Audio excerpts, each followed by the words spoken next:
And I'm just going to take it from anywhere. It doesn't have to be all the way down at the bottom. You could make it at the bottom, or you could make it like it's coming in between here, like peeking out in between the trees. All right, so you can tell I'm not applying a lot of pressure, and if you want to make it look like it's peeking out of the trees, just leave some gaps there.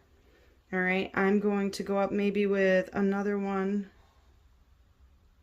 All right, not a lot.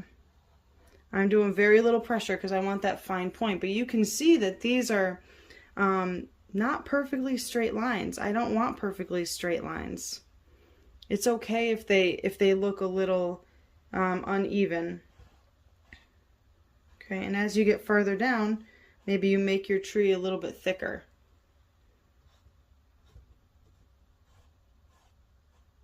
Okay. All right, so I'm gonna rinse that off, and before I get into my birch trees, because I'll use this brush again for my birch trees, so I want to make sure it's rinsed off pretty good. I don't want any black in it for my birch trees, but I am going to add in some little branches off these, and for that I will use my fine liner brush. Okay, let me move my stuff over. All right, I'm going to use my fine liner brush. I'm going to get it wet, half dry it off so it's only damp. All right, and I'm going to use my black paint. Okay. I'm just dipping it in and I'm twisting it around so I make sure I have a fine point. Okay. And we just go in and very little pressure. This is going to be very key. Whenever you're doing thin lines, you want very little pressure. So I'm just going in and I'm just making little wiggly marks, little wiggly lines attached to this tree. All right, if I think that my paint is too dry, you can always water your paint down by adding a little bit of water on your brush and into the paint and mixing it up. You want to make sure your paint is not too dry for this step, or else you could end up with some dry lines.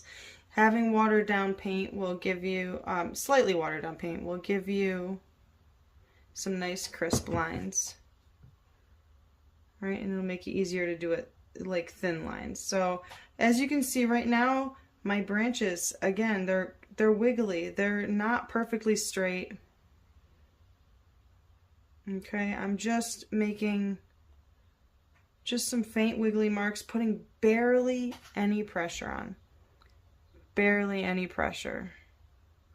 And I'm even kind of making this go up higher with like what almost looks like you can't, like there's gaps in between some of these. So that's okay. This is actually going to make it look more realistic.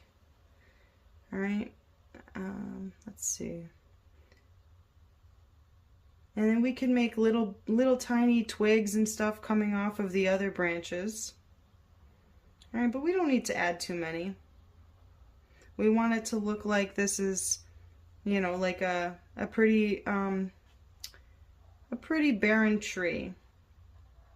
All right, the further you get to the base, the more you might actually have some thicker lines, so you can apply some more pressure. Okay.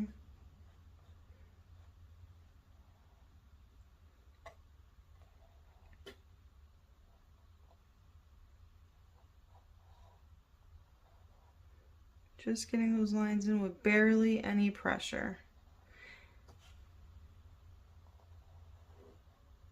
All right, adding some other little branches off of them.